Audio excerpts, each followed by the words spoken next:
ibadah kita pada hari ini.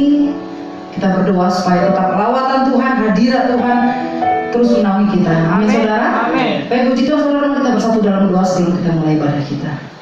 Haleluya. Bapa di sorga, terima kasih Tuhan untuk kasih setiamu dalam hidup kami.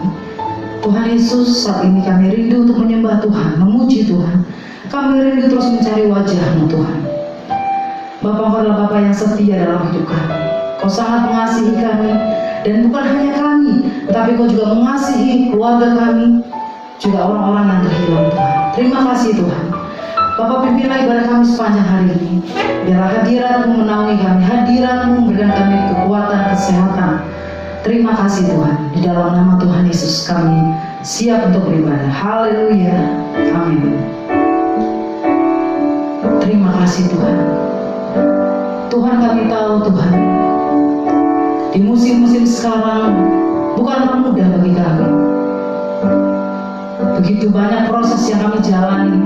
Bukan hanya kami, tapi negara ini Tuhan, bangsa kami, rakyat kami Indonesia.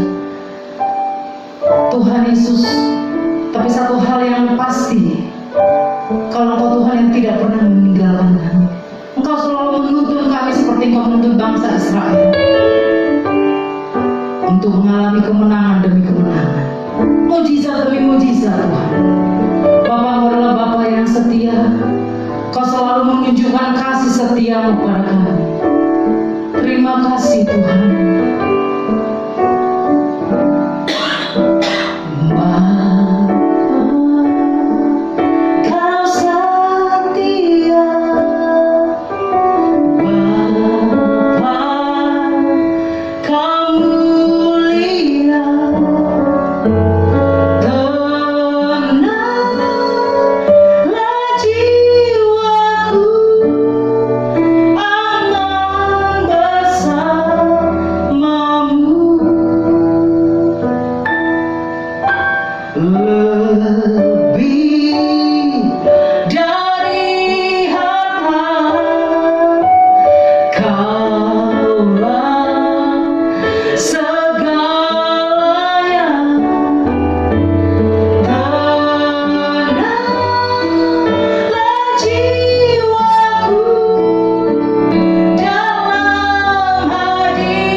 sanggup sampai hari ini. Terima kasih Yesusku. Terima kasih Tuhan. Kami mau mengasihi Tuhan lebih lagi. Kami mau mencintai Tuhan lebih lagi dalam hidup kami. Terima kasih. Terima kasih. Kau sebagai gembala yang selalu menuntun kami, domba-domba-Mu Tuhan, selalu menjaga kami, Kau selalu melindungi kami. Haleluya.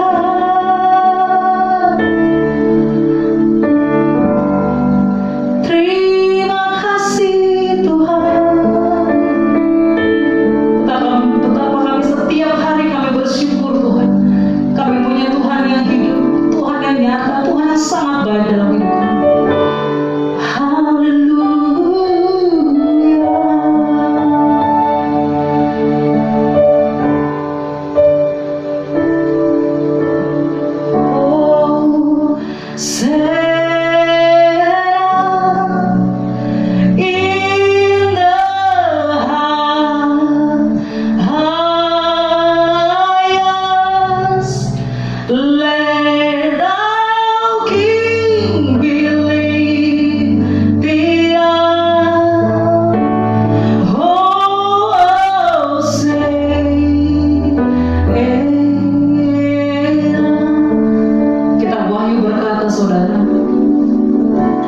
Maka para malaikat dan para tua-tua melemparkan mahkotanya, dan mereka berseru, kudus, kuduslah Tuhan di tempat yang maha tinggi.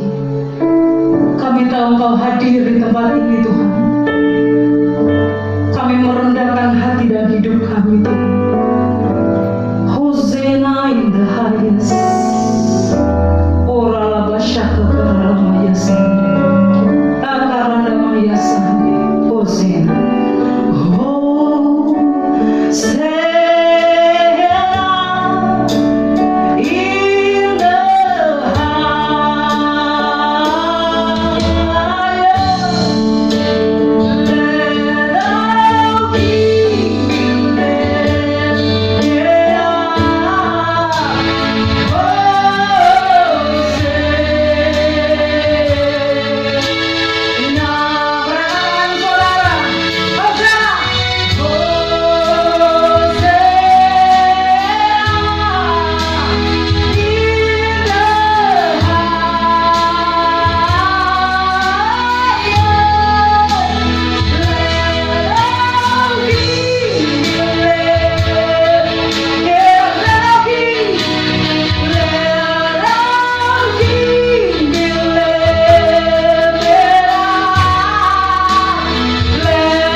Terima kasih Tuhan. Terima kasih Roh Kudus. Bertatalah Engkau di tempat ini. Bertatalah Engkau atas pujian dan nyembahan umat-Mu hari ini.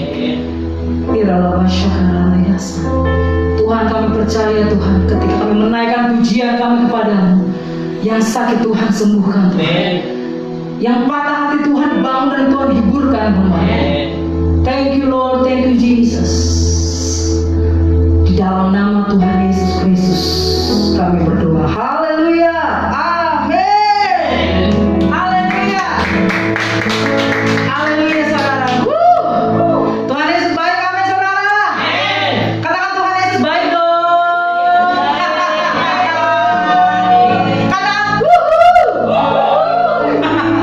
haleluya. Kita bersukacita, amin saudara. Kita puji Tuhan bersama. Haleluya.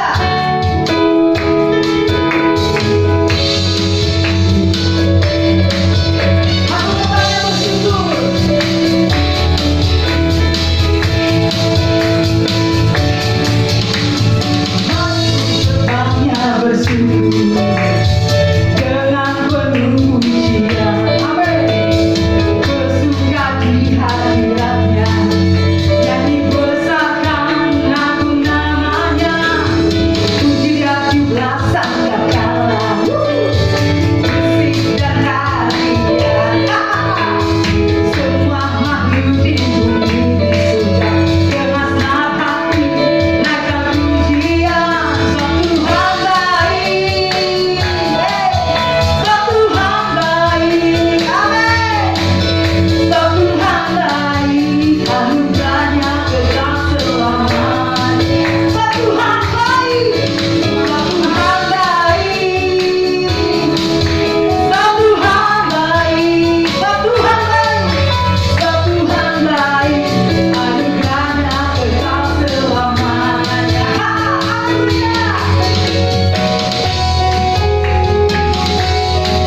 kita kembali saudara untuk berfirman Tuhan.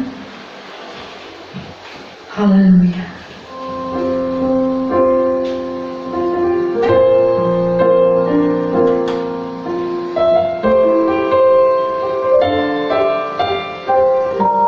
Tidak akan pernah habis kasih-Mu Tuhan untuk kami semua. Haleluya.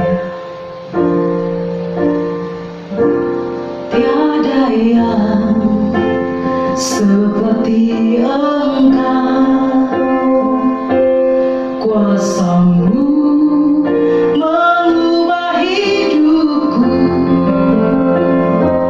kasih-Mu tak berkesudahan, nyata di dalam hidupku.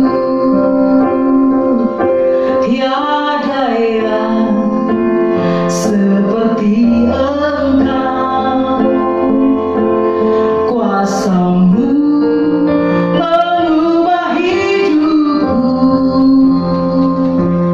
kasih-Mu tak berkesudahan, nyata di dalam hidupku. Takkan habis kasih-Mu bagiku, mengalir di sepanjang hidupku. Tak berubah setia-Mu padaku, selamanya Kau ku sembah.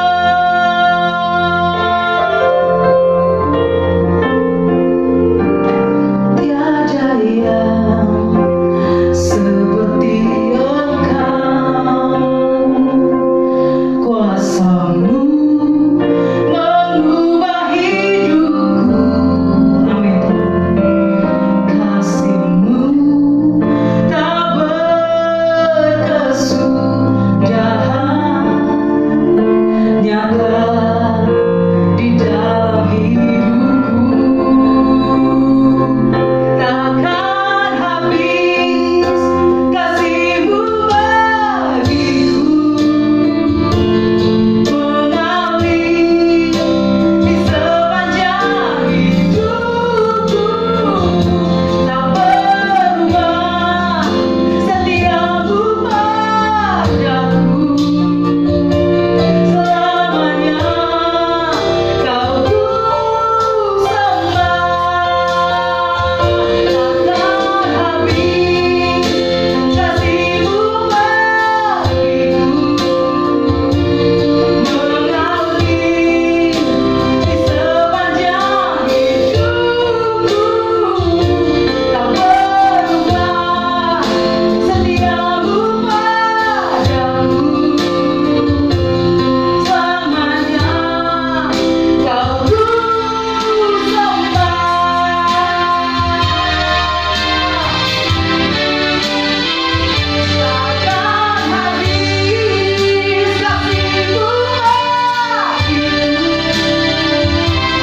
Selamanya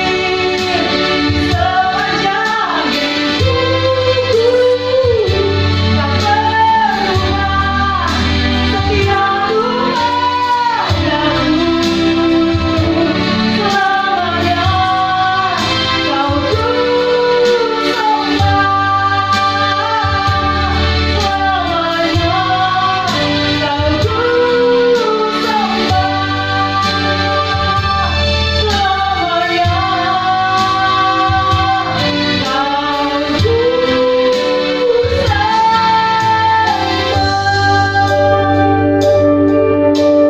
Haleluya. Terima kasih Tuhan. Amin. Puji Tuhan saudara, kita mengenal kebenaran firman Tuhan. Saya persilakan hambanya. Ya, shalom semuanya. Selamat pagi, siang, sore, ataupun malam. Kapanpun saudara menonton video khotbah hari ini. Yuk, sebelum kita masuk lebih jauh, kita berdoa lebih dulu. Tuhan Yesus, terima kasih untuk hari ini. Terima kasih untuk berkat-berkat-Mu. Kami boleh datang kembali ya Tuhan ke dalam hadirat-Mu, mendengarkan firman-Mu ya Tuhan. Kami sadar kami masih terbatas oleh ruang, waktu, dan tempat. Untuk itu ya tolong ya Tuhan, dimanapun kami berada mendengarkan khotbah hari ini, biar ini tetap menjadi rema ya Tuhan di dalam kehidupan kami, dan kami mampu memperbaiki diri untuk menjadi pribadi yang lebih baik dari satu hari ke hari yang lainnya. Terima kasih Tuhan Yesus, biar Roh Kudus terus menaungi hamba, biar menjadi saluran berkat untuk jemaat GBI Alberta ya Tuhan. Terima kasih Tuhan Yesus, pakai hamba-Mu ini dari segala keterbatasan yang dimilikinya, sehingga nama-Mu dapat dimuliakan dimanapun kami berada. Di dalam nama Yesus kami sudah berdoa. Amin. Ya, sekali lagi shalom semuanya. Terima kasih untuk respon-respon yang ada di rumah sana. Ya saudara, saya kasih judul hari ini tentang love and sacrifice, kasih dan pengorbanan. Kasih dan pengorbanan, dua hal sebenarnya yang tidak bisa dilepaskan, tidak bisa dipisahkan saudara. Karena kalau orang berkata aku mengasihi kamu, pasti ada pengorbanan saudara.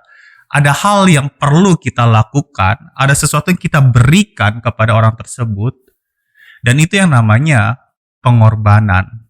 Kasih dan pengorbanan, kedua hal tersebut tidak bisa dilepaskan. Ya, biasanya kalau orang yang sedang jatuh cinta gitu ya, tentu dia memiliki cinta ya, kasih gitu kepada pasangannya. Tentu butuh pengorbanan untuk mewujud nyatakan kasih tersebut. Jadi nggak cuman lip service, cuman di mulut doang gitu. Oh, I love you gitu. Aku mengasihi kamu. Namun nyatanya nggak kayak gitu. Ya, jadi butuh action. Actionnya itu adalah ya pengorbanan. Tindakannya itu ya pengorbanan, saudara. Nah, di sini kita mau bahas sesuatu yang sebenarnya kita lakukan setiap bulannya, saudara. Cuman seringkali kita mungkin lupa makna dari pengorbanan tersebut sehingga oke, kita lakukan hanya sebagai rutinitas belaka gitu. Nah, untuk itu saya ingin ingatkan kembali, saudara. Kalau memang kita sudah pernah mendengar firman Tuhan ini, saya mau ingin ingatkan sama-sama ya, ke saudara semua, ke saya juga sebagai hamba Tuhan, untuk memaknai setiap ayat yang kita baca dan kegiatan yang akan kita lakukan setiap bulan di gereja kita juga. Apa itu? Perjamuan kudus, saudara. Ya, untuk itu kita buka lebih dulu di dalam 1 Korintus 11 ayat 17. Sebenarnya ini sampai ayat 34 ya saudara ya. Oke, tapi saya baca dulu sampai ayat yang ke-25. 1 Korintus 11 ayat 17 sampai ke-25. Dalam peraturan-peraturan yang berikut, aku tidak dapat memuji kamu, sebab pertemuan-pertemuanmu tidak mendatangkan kebaikan, tetapi mendatangkan keburukan. Sebab pertama-tama aku mendengar bahwa apabila kamu berkumpul sebagai jemaat, ada perpecahan di antara kamu. Dan hal itu sedikit banyak aku percaya. Kata Rasul Paulus itu ya saudara. Sebab di antara kamu harus ada perpecahan. Supaya nyata nanti siapakah di antara kamu yang tahan uji. Apabila kamu berkumpul, kamu bukanlah berkumpul untuk makan perjamuan Tuhan. Sebab pada perjamuan itu tiap-tiap orang memakan dahulu makanannya sendiri. Sehingga yang seorang lapar dan yang lain mabuk. Apakah kamu tidak mempunyai rumah sendiri untuk makan dan minum? Atau maukah kamu menghinakan jemaat Allah dan memalukan orang-orang yang tidak mempunyai apa-apa? Apakah yang kukatakan kepada kamu memuji kamu? Dalam hal ini, aku tidak memuji. Sebab apa yang telah kuteruskan kepadamu, telah kuterima dari Tuhan, yaitu bahwa Tuhan Yesus pada waktu ia diserahkan, mengambil roti, dan sesudah itu ia mengucap syukur atasnya. Ia memecahkannya dan berkata, inilah tubuhku yang diserahkan bagi kamu. Perbuatlah ini menjadi peringatan akan aku.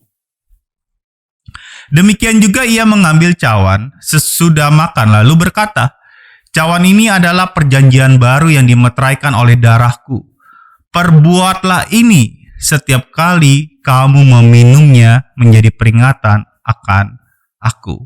Saya langsung lanjut dulu ya ke ayat 26. "Sebab setiap kali kamu makan roti ini dan minum cawan ini, kamu memberitakan kematian Tuhan sampai datang. Jadi, barang siapa dengan cara yang tidak layak makan roti dan minum cawan Tuhan, ia berdosa terhadap tubuh dan darah Tuhan." Demikian firman Tuhan. Ya saudara, jadi saya jadinya baca sampai ayat yang ke-27 ya. Jadi saya secara garis besar, saya akan menceritakan ulang ya saudara. Rasul Paulus ini lagi bicara gitu ya kepada jemaat di Korintus tentunya. Bahwa apa yang kalian lakukan ini, pertemuan-pertemuan ini tidak mendatangkan kebaikan gitu. Nah, kamu bukanlah berkumpul untuk makan perjamuan Tuhan. Jadi sebenarnya tujuan mereka berkumpul utamanya awalnya adalah untuk perjamuan Tuhan. Tetapi justru di situ Rasul Paulus menegurnya, enggak. Yang kamu lakukan bukanlah berkumpul untuk makan perjamuan Tuhan. Sebab pada perjamuan itu tiap-tiap orang ngapain? Makan dulu makanannya sendiri. Dia makan makanannya sendiri, saudara. Sehingga yang seorang lapar dan yang lain mabuk. Jadi kita bisa ngelihat di sini ada kekeosan, saudara. Ada kekacauan gitu ya. Di mana yang satu lagi makan, yang satu lagi mabuk, yang satu lagi lapar gitu. Dan ini yang terjadi, saudara. Maka itu Rasul Paulus mengingatkan kembali, perbuatlah ini, ya, peringatan akan aku dan seterusnya. Nah, di sini saudara, kita bisa melihat gini. Ini ayat yang sering dipakai di dalam perjamuan kudus tentunya ya. Namun kalau kita mau belajar semakin dalam, makna ini harusnya lebih dalam kayak gitu. Di sini kita melihat keegoisan di jemaat Korintus. Paulus lagi nasehatin kan jemaat di Korintus tadi. Ternyata mereka melakukan perjamuan Tuhan dengan cara yang salah. Ya, tradisinya mereka ikuti, ya makan, minum, cawan Tuhan gitu. Tapi kebiasaannya salah. Karena mereka hanya melakukan sebagai kewajiban. Bukan memaknai setiap apa yang Yesus katakan dan lakukan. Makanya saya ulangi di ayat 21 dikatakan demikian. Sebab pada perjamuan itu, tiap-tiap orang memakan dahulu makanannya sendiri. Sehingga yang seorang lapar dan yang lain mabuk. Nah, egois, individualis, mementingkan diri sendiri, serakah, tidak mau berbagi, memuaskan diri, bukan Tuhan, adalah kata-kata yang tepat untuk menggambarkan ayat ini, saudara. Ya. Kenapa perjamuan itu salah? Karena sentralnya diri sendiri, bukannya Tuhan loh saudara. Keterlaluan mereka. Ya zaman sekarang ya banyak ya yang masih kayak gini gitu ya. Perjamuan dijadikan momen di mana kita minta segala sesuatu yang kita inginkan untuk kepentingan diri kita, untuk kepuasan diri kita sendiri. Ya, kaya, sembuh. Bahkan ada beberapa orang yang menjadikan perjamuan pun sebagai jimat, saudara. Minum anggur ya sebanyak-banyaknya gitu. Seolah-olah itu yang membuat mereka sembuh. Ya, orang seringkali hanya melihat medianya tanpa memahami apa yang dibalik makna yang dibalik media tersebut. Apa yang dibalik perjamuan tersebut, saudara. Sehingga makna sesungguhnya dari perjamuan Tuhan itu bergeser dari yang seharusnya. Saudara melihat beberapa data ya, juga dari khotbah hamba-hamba Tuhan yang lain gitu ya. Menurut statistik beberapa gereja memang ternyata jemaatnya tuh lebih banyak itu waktu saat minggu pertama dibandingkan minggu kedua, minggu ketiga, minggu keempat. Kenapa? Karena biasanya minggu pertama ada perjamuan kudus. Paling tidak ada 2 gereja besar di Indonesia ini yang telah mengakuinya. Ya, mereka mengakuinya.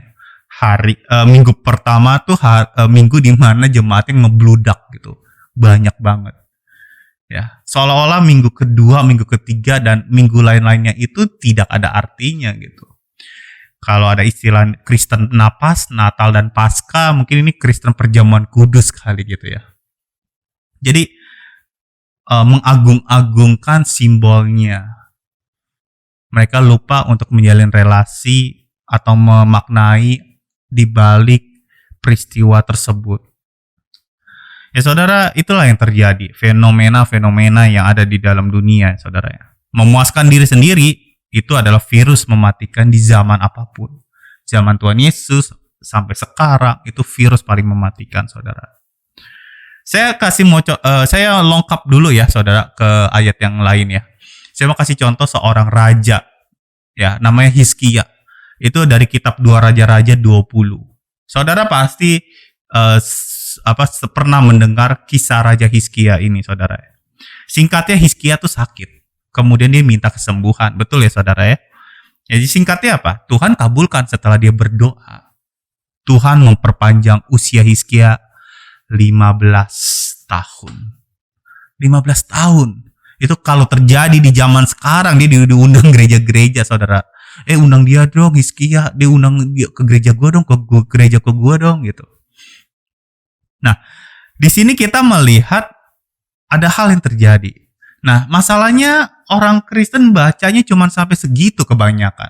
Oke, Hizkia usianya diperpanjang Tuhan, mujizat terjadi. Langsunglah instrumen lagu mengiringi, terus ada pujian-pujian, mujizat masih terjadi, mujizat itu nyata dan seterusnya.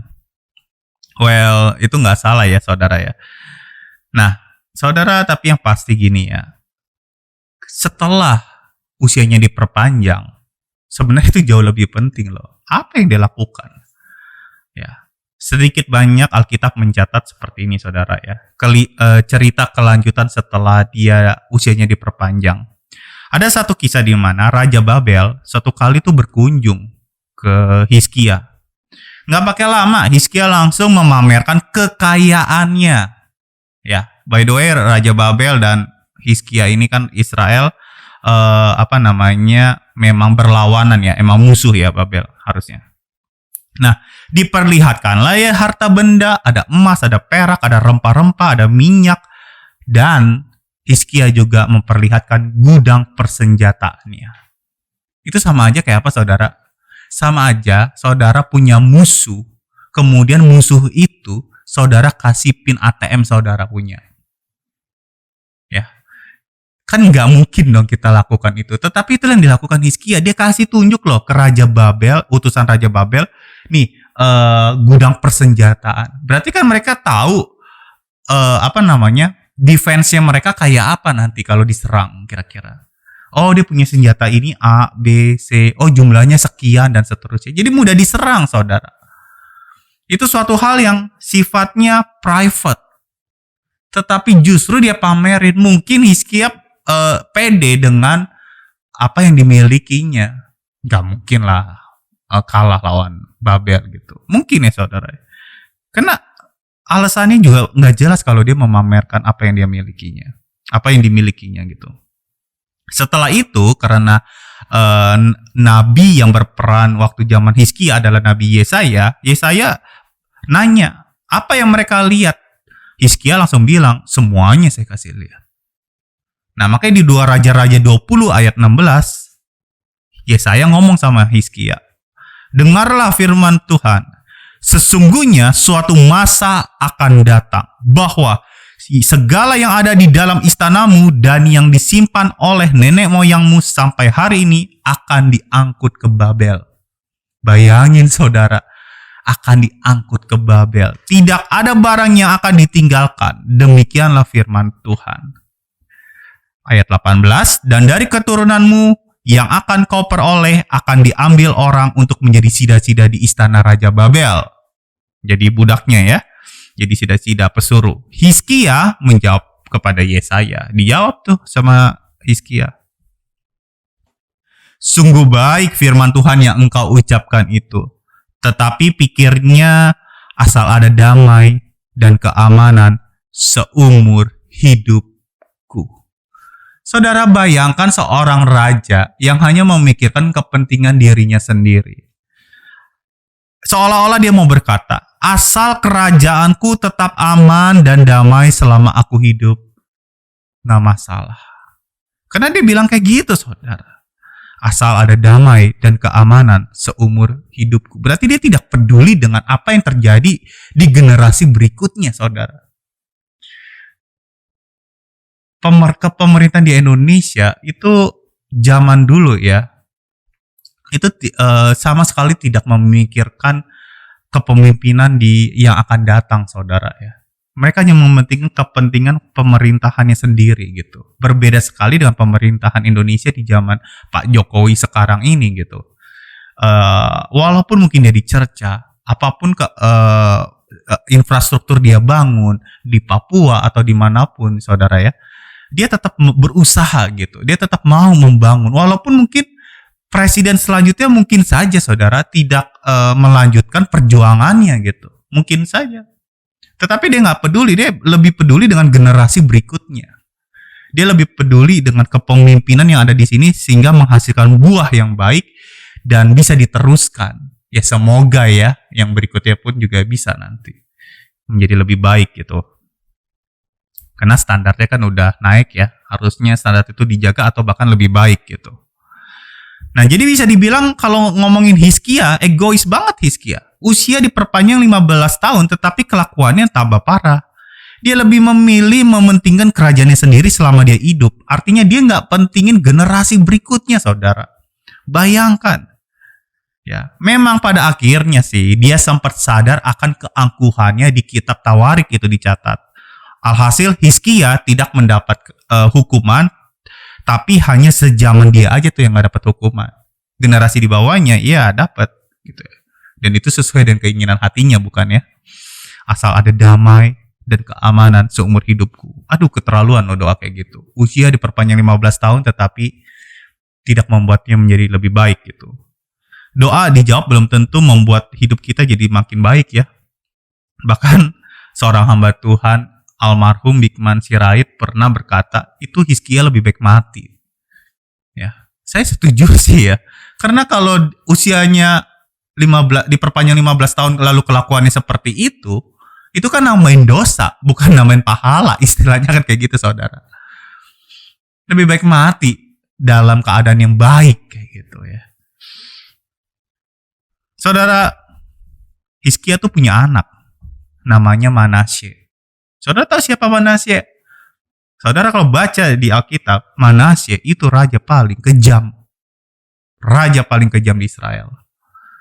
Nah, seorang Hizkia melahirkan raja seperti Hizkia baik sebenarnya ya, tetapi kemudian dia melahirkan raja yang seperti itu, anak yang seperti itu.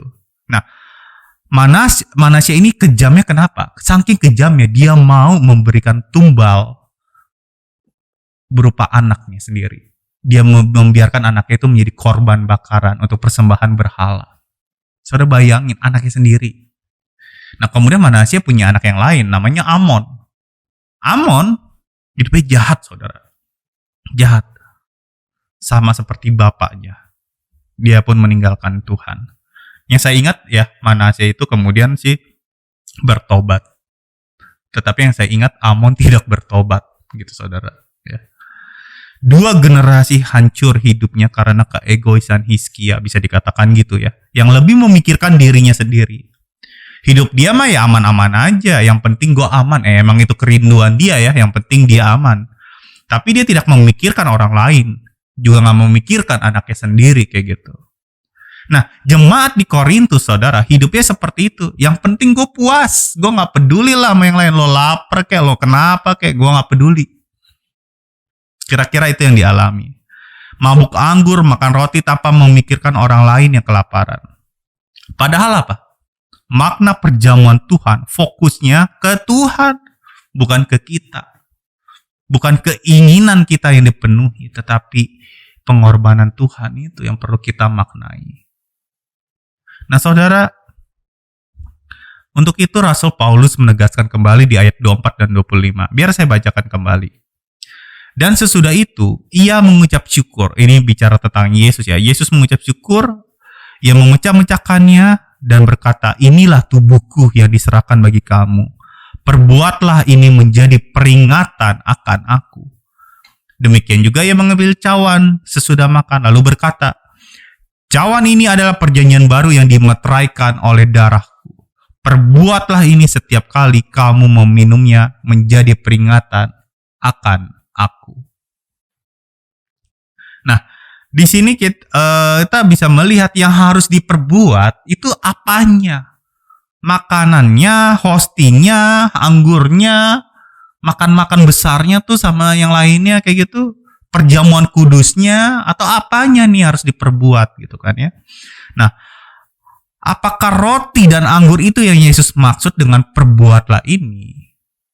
Rasanya itu yang tepat saudara ya. Karena setelah itu setelah Yesus bicara tentang roti dan setelah Yesus bicara tentang cawan, Yesus langsung berkata, perbuatlah ini setiap kali kamu meminum. Perbuatlah ini menjadi peringatan akan aku.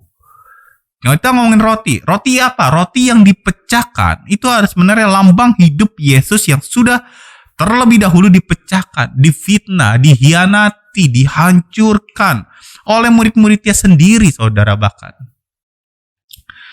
Yesus pun juga mengosongkan dirinya mengambil rupa seorang hamba. Jadi dia udah menjadi simbol di dalam roti tersebut. Kalau ngomongin cawan atau minumannya ya saudara, cawan ini jelas adalah lambang penderitaannya. Karena anggur adalah lambang darah yang tercurah di kayu salib demi kita semua tentunya. Nah, jadi yang harus kita lakukan, yang harus kita perbuat apanya? Ya pengorbanannya. Roti lambang pengorbanan Yesus yang sudah mau difitnah, dihancurkan, dia mengambil rupa seorang hamba. Anggur itu lambang darah, cawan lambang penderitaan Yesus. Ini apa? Ini bicara tentang pengorbanan, saudara. Pengorbanan yang dia lakukan untuk kita. Yang dia berikan untuk kita. Bentuk kasih yang dia lakukan adalah pengorbanan. Itu yang dia lakukan untuk kita, saudara. Jadi yang diperbuat apa? Bukan semata-mata melakukan perjamuan kudus di setiap bulannya, tetapi pengorbanannya itu yang harus kita juga maknai. Bukan berarti saya bilang salah ya, minum perjamuan setiap bulan. Tentu itu yang perlu kita menjadi pengingat gitu. Oh iya, Yesus berkorban. Kasihnya begitu besar, mengorbankan dirinya demi kita semua. Itu untuk apa? Mengingatkan kita, bukan untuk makan dan minum semata. Terus ingat-ingat, oh gue dapat ayat apa nih hari ini. Bukan kayak gitu semata. Tapi kita harus ingat, hey, di balik ini semua ada pengorbanan yang luar biasa. Yang pernah Yesus lakukan. Dan yang seharusnya kita lakukan. Saudara, kalau ngomongin pengorbanan apa sih? Pengorbanan itu adalah pemberian yang bukan asal jadi, saudara. Tetapi memiliki nilai yang berkualitas tinggi. Itulah pengorbanan. Yesus mati supaya kita hidup. Dia mati supaya kita hidup. Itu adalah contohnya waktu contoh yang paling nyata yang dia lakukan di kayu salib, saudara. Dia mati supaya kita hidup. Itulah makna sesungguhnya dari perjamuan kudus sebenarnya. Ayat 29 bilang, karena barang siapa makan dan minum tanpa mengakui tubuh Tuhan, ia mendatangkan hukuman atas dirinya. Jadi kita perlu makan dan minum dengan mengakui tubuh Tuhan itu sendiri, saudara. Ya, kalau kita ngelihat, ya saudara, di dalam kehidupan kita sehari-hari, ya, saya pernah mendapatkan ilustrasi tentang bacon and egg gitu ya. Tapi kurang lebih ilustrasinya bicara tentang ini, saudara. Saya permudah aja. Babi dan ayam, saudara. Manusia bisa makan ayam. Babi dan telur, saudara. Nah, manusia bisa makan telur tanpa harus membunuh si ayamnya. Tapi kalau kita mau makan babi panggang, misalkan, ya kita perlu menyembelih babinya. Jadi terkadang orang tuh ngerasa aku udah berkorban nih untuk gerejaku misalkan gitu. Aku udah pelayanan nih. Pokoknya aku udah kasih yang terbaik untuk gerejaku gitu. Tapi jangan-jangan yang dia berikan hanya sebatas sebutir telur. Emang sih dia udah lakukan sesuatu, tapi baru sebutir telur. Sementara ada orang lain yang mungkin memberikan dirinya, atau sorry to say ya, jadi babinya gitu. Mau disembelih dulu, memberi dirinya supaya bisa dinikmati. Sementara si ayam hanya gitu ya, ngeden dikit mengeluarkan telur, dan telur itu bisa dinikmati. Dianya kagak mati. Berkorban nggak? Ya berkorban, tetapi ada yang berkorban lebih loh. Karena kadang orang ngerasa udah berkorban banyak, tapi padahal yang dilakukan hanya gua udah korban banyak nih, padahal dia hanya memberikan sebutir telur. Sementara ada orang lain yang sebenarnya udah memberikan dirinya, bukan hal lagi sebutir telur, tapi dirinya dia kasih, seluruh hidupnya dia kasih. Saudara, kalau ngomongin pengorbanan, tentu tidak jauh dari namanya pelayanan, saudara. Karena itulah yang Yesus lakukan. Apalagi, saudara. Kita akan sulit merasakan kebahagiaan sejati sebenarnya jika kita tidak pernah memberikan sesuatu untuk orang lain. Being happy is when we give, not get, gitu ya. Waktu kita memberi, bukan waktu kita mendapatkan. Karena itu kebahagiaan sejati, saudara. Untuk itu hari ini, saya ingin mengajak Bapak Ibu Saudara semua, dan juga untuk diri saya sendiri, belajar berkorban bagi gereja kita sendiri, saudara. Di dalam bentuk pelayanan. Karena semakin banyak orang, maka semakin mudah pekerjaan atau pelayanan itu dijalankan. Semakin besar jumlah orang yang mau berkorban, maka semakin efektif pekerjaan tersebut. Sederhananya gini ya, jika ada 2 gereja ya, gereja A, jemaatnya 100, jumlah pelayannya 10, berarti 10 banding 1.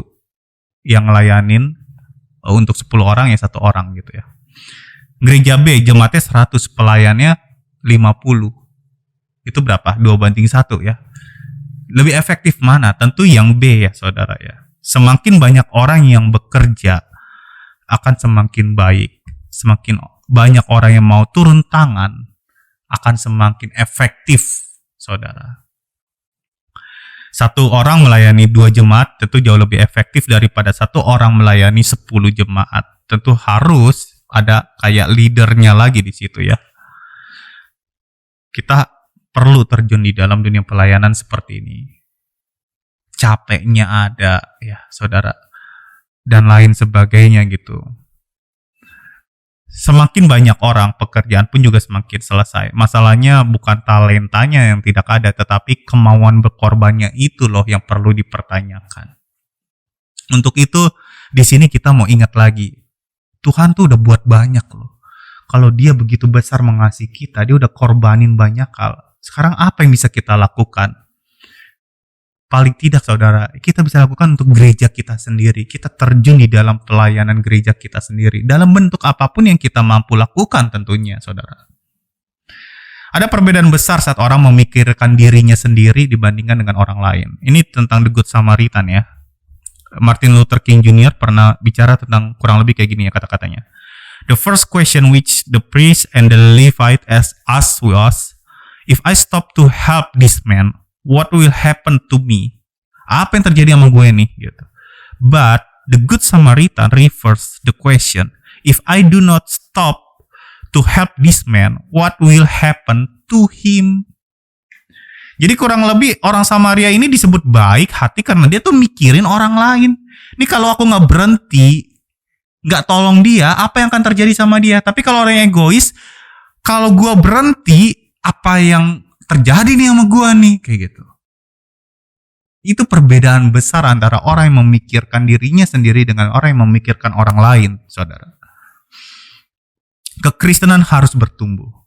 Menjadi orang Kristen harus bertumbuh. 1 Yohanes 2 ayat 6 dikatakan seperti ini, saudara. Barang siapa mengatakan bahwa ia ada di dalam dia, ia wajib hidup sama seperti Kristus telah hidup. Jadi kalau kita mengaku bahwa Tuhan ada di dalam kita, harusnya kita juga hidup sebagaimana Kristus juga hidup. Melayani, melakukan bagian kita. Jika kita dulu mungkin dilayani, ya sekarang kita bagiannya, gilirannya kita, ya melayani, melakukan bagiannya kita.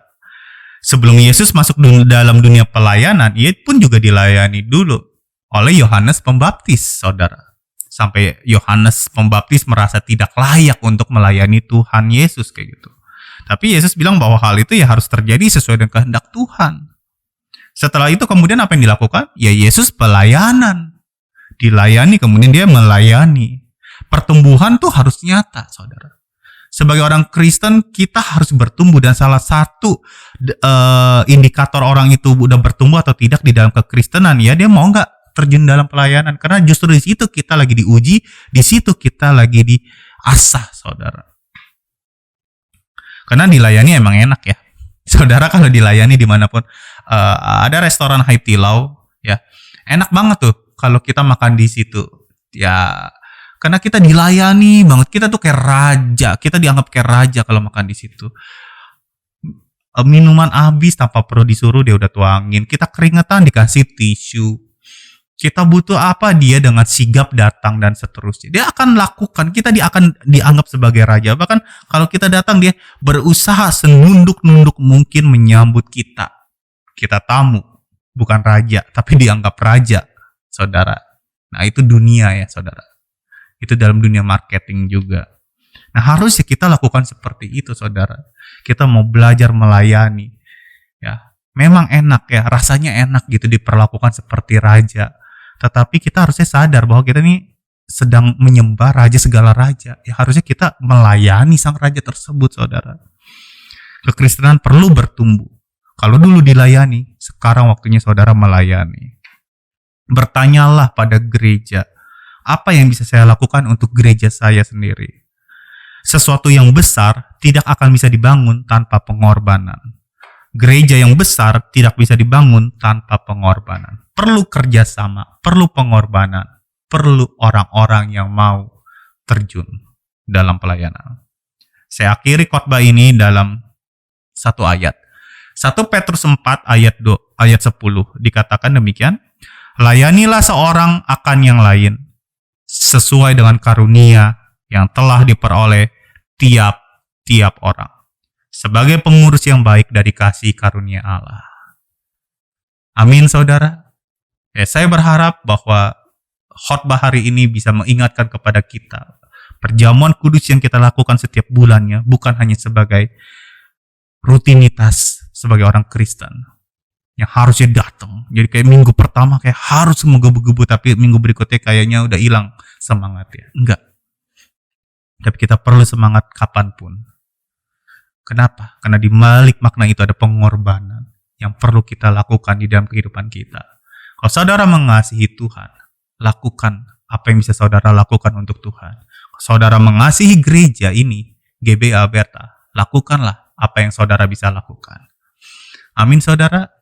Biarlah karunia Bapa di surga menyertai kita semua. Yuk mari kita berdoa. Tuhan Yesus, terima kasih untuk berkat firman-Mu. Biarlah ini menjadi pelajaran hidup untuk kami semua. Kami tidak hanya mendengar setiap minggunya, tetapi kami juga mau melakukan di dalam kehidupan kami sehari-hari.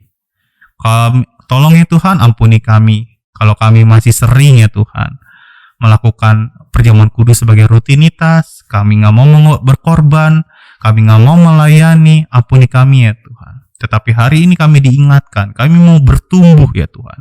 Kalau dari dulu kami sering dilayani, sekarang waktunya kami mau mengambil pelayanan ya Tuhan. Dalam bentuk apapun yang bisa kami lakukan. Terima kasih Tuhan Yesus, kami serahkan ya Tuhan doa permohonan ini hanya ke dalam tangan-Mu. Hamba-Mu berhenti berbicara, tetapi biar Roh Kudus terus mendidik kami di dalam jalan kebenaran firman-Mu. Terima kasih Bapak, di dalam nama Yesus Kristus kami sudah berdoa. Haleluya, amin. Tuhan Yesus memberkati.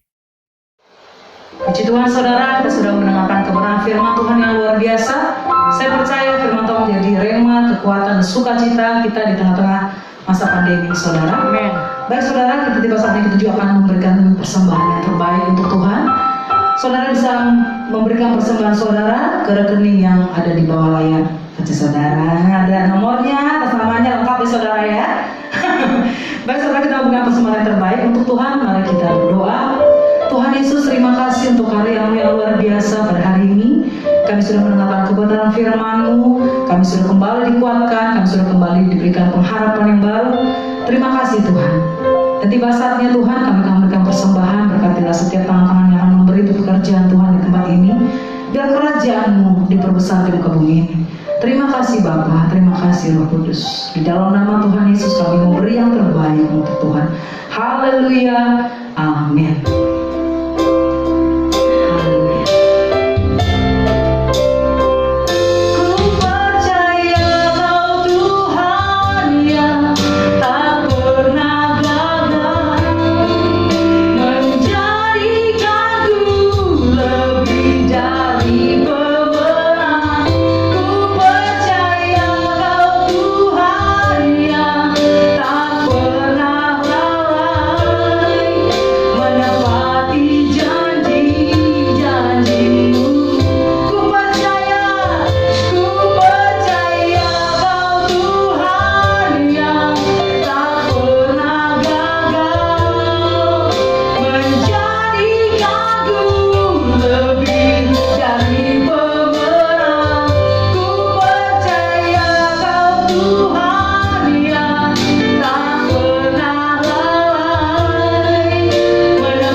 Kita akan masuk ke dalam doa syafaat kita. Mari kita tunduk kepala. Tuhan Yesus, di akhir dari ibadah ini, kami hanya bisa mengucap syukur kepadamu Tuhan. Terima kasih kalau kami masih bisa beribadah walaupun secara online. Artinya kami masih punya gadget, kami masih punya pulsa, wifi dan sebagainya. Terima kasih Tuhan untuk seluruh pelayan yang masih setia melayani Tuhan walaupun dalam kondisi yang sulit seperti ini. Terima kasih Tuhan, walaupun dalam kondisi yang tidak biasa, kami masih bisa beribadah. Terima kasih Tuhan untuk kami yang masih punya pekerjaan. Biarlah Tuhan yang memelihara dan menyemangati supaya kami bisa terus melakukan yang terbaik. Terima kasih Tuhan untuk kami yang punya pekerjaan atau usaha yang terganggu dengan kondisi sekarang ini. Kami percaya Tuhan akan tetap mendampingi kami walaupun keadaan sedang naik atau turun. Terima kasih Tuhan untuk jemaat yang berulang tahun di minggu ini, bahkan di bulan ini. Artinya kami masih ditambahkan umur 1 tahun lagi, dan kami masih punya tugas melaksanakan rencana Tuhan di dalam hidup kami. Terima kasih Tuhan untuk makanan yang masih bisa kami nikmati. Artinya Tuhan masih terus memberkati kami. Terima kasih Tuhan untuk angka penyintas COVID yang terus naik, karena kami percaya Tuhan tetap tidak pernah meninggalkan bangsa dan negara Indonesia ini. Terima kasih Tuhan untuk orang-orang di sekitar kami, bahkan orang-orang yang kami kasihi, yang telah pulang lebih dahulu mendahului kami di dalam pandemi ini. Kami percaya hidup mereka sudah berada di dalam pelukan tangan-Mu. Tuhan, terima kasih untuk kami yang bisa tetap sehat walafiat sampai sekarang ini, bisa terus melakukan aktivitas kami walaupun terbatas. Terima kasih Tuhan untuk usaha-usaha dari pemerintah kami. Kami percaya ketulusan dan kejujuran mereka akan Tuhan berkati. Terima kasih Tuhan untuk pemerintah yang peduli dengan rakyat, yang Tuhan tetapkan di Indonesia ini. Kami percaya Tuhan Indonesia masih tetap ada dan berdiri sampai saat ini, karena masih ada orang-orang yang mencintai bangsa dan negara ini, dan orang-orang yang takut akan Tuhan. Terima kasih Tuhan untuk tempat-tempat ibadah yang sementara ini belum bisa berkumpul. Kami percaya Tuhan akan memberikan hikmat supaya semua jemaatnya, semua umatnya bisa tetap beribadah kepada Tuhan dengan fokus dan hikmat. Tuhan, terima kasih dan terima kasih. Hanya rasa syukur yang bisa kami ungkapkan kepadamu. Kami tidak ingin mengeluh Tuhan, kami tidak ingin meminta sesuatu yang lain, karena kami percaya Allah selalu beserta dengan kita. Dalam kondisi apapun, walaupun seolah-olah kelihatannya saat ini Allah begitu jauh dari hidup kami, tetapi iman kami melihat bahwa Allah selalu beserta dengan kita. Amin. Dan selama kita beserta dengan Allah, apapun pasti bisa kita lewati. Amin. Apapun pasti bisa kita selesaikan. Amin. Sendiri pasti kita gagal. Bersama Yesus kita pasti bisa. Dan kami imani itu di dalam hidup kami, Tuhan. Amin. Kami percaya ibadah ini juga mendatangkan kemuliaan bagi nama Tuhan. Amin. Dan juga menyegarkan kerohanian kami. Amin. Biarlah kami bisa tetap setia beribadah, tetap setia baca Alkitab, Amin. tetap setia berdoa. Walaupun mungkin kenyataan yang kami doakan masih jauh dari apa yang kami inginkan, Tuhan. Tapi kami percaya Tuhan yang berdaulat atas segala sesuatu. Dan Tuhan, Bapa kami yang di sorga, pasti memberikan yang lebih baik dari apa yang bisa kami doakan. Amin. Terima kasih Tuhan. Hanya di dalam nama Yesus kami berdoa. Dan saya serahkan kepada Ibu Gembala untuk doa berkat. Kekasih-kekasih Kristus yang diberkati Tuhan, pulanglah dan terimalah berkat Tuhan. Turunlah kiranya atas saudara-saudara semua kasih karunia dan damai sejahtera dari Allah Bapa, pengampunan dan kasih sayang dari Tuhan Yesus Kristus, penghiburan, penyertaan, bahkan pimpinannya dalam kuasa Roh Kudus memimpin kita sekalian, mulai saat ini sampai Maranatha Tuhan Yesus datang yang kedua kali. Di dalam nama Tuhan Yesus kami sudah berdoa dan bersyukur. Haleluya. Amin. Kami memuji kebesaran-Mu. Ajaib Tuhan, ajaib Tuhan,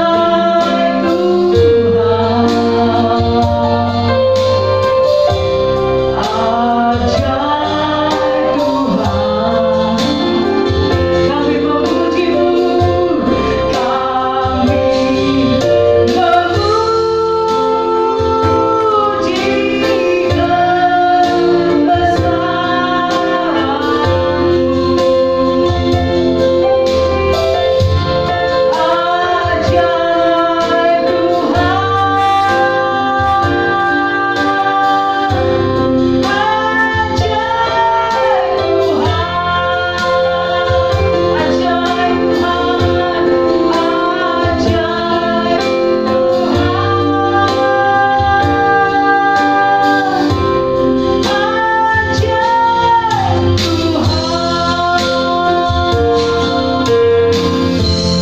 Baik saudara, ibadah selesai. Selamat hari Minggu. Tetap sehat, tetap semangat, tetap protokol kesehatan dijaga. Oke, selamat hari Minggu. God bless you.